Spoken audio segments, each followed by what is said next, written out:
After telling more than 75,000 people to come on down, The Price is Right is celebrating its 10,000th episode. We are joined by the host, Drew Carey, this morning with more on the historic game show. Did you see John was just auditioning for you? Did you notice that? Can you help me out? Can I just say, I've been watching, just this briefly, waiting to come on, and that last segment you just ended, that's the reason I think local news is the best news. Aww. Hold on. That's what I love about local news. You get to see like local people doing things they love, right? And showing their passion, and it's really cool. I love, like, when I'm traveling, I love watching the local news stations just to see what's going on in town and to see what the vibe is like. And good job. I mean, it's really exciting. It brings me a lot of happiness to watch stuff like that. Yeah. That brings us so much. Now, let me tell you though, the Price is Right paychecks are better than the local news ones. Very true. All right, well, but that is really meaningful to hear that coming from you, Drew. Thank you so much. That's great.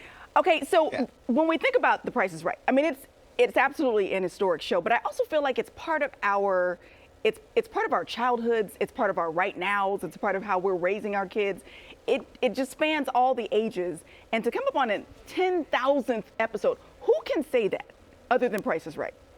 I don't know, Gunsmoke, what do you call 60 Minutes? Shows like that. Yeah, but they're always like, it's been a while since it's pretty rare air to have much a show fun. be on this long and have this many episodes, like 5 days a week. All the time. It's pretty amazing. I've been in the television business for a long time, and I'm so blessed, honestly, to be part of this show. I got to pinch myself sometimes, even when I'm on the stage. When things are happening, I'm like, wow, this is really me up here. Like, I love it. Little Drew Carey from Cleveland, Ohio. Aww. I didn't start doing stand-up until I was like 28.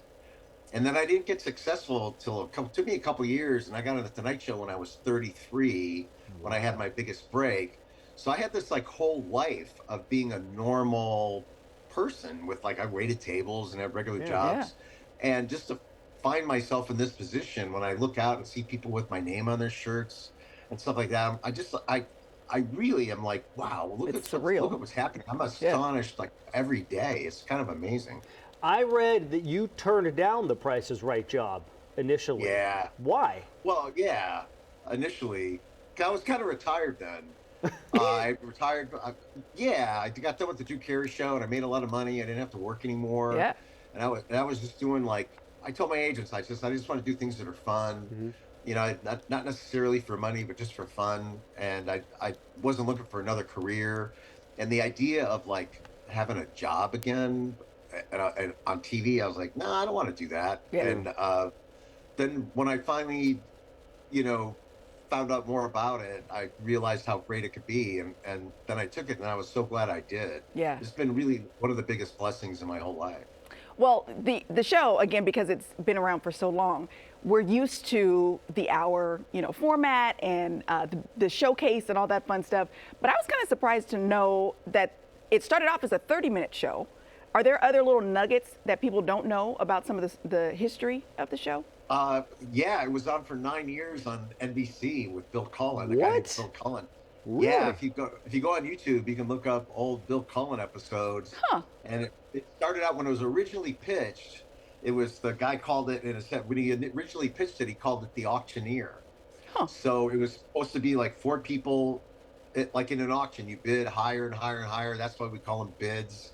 That's why Bob would say the next item, because up for bid. I change it to a prize when I say it, but it was always, but what's the next item up for bids? Because at the original show, it was just 4 people sitting on a panel.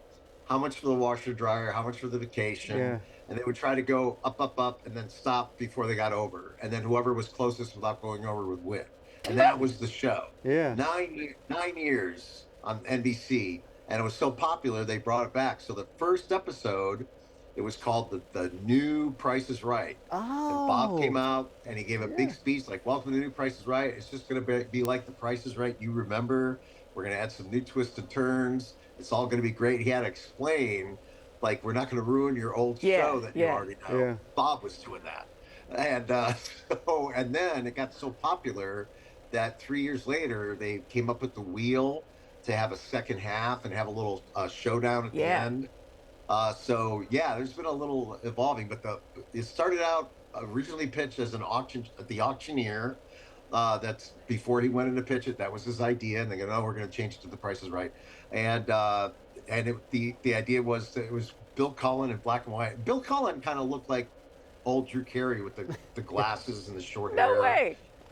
Yeah, I mean, it's kind of weird. Yeah. Like like somebody asked me, like my old look, people would say, "Oh, you look like Harry Carey," or "You look like Bill Cullen." Like we all have this kind of general look. These people like me, but yeah, if you see Bill Cullen, you're like, "Oh, I could see a little bit of Drew Carey." I love this backstory. That's cool. The 10,000th episode airs Wednesday on CBS, and then it's going to re-air, I think, in a primetime special as well. Drew Carey, thank you so much, man. We appreciate it. And thank you for all the years, too. Yeah. Take it easy. Just a good human, that Drew Carey. Love that guy.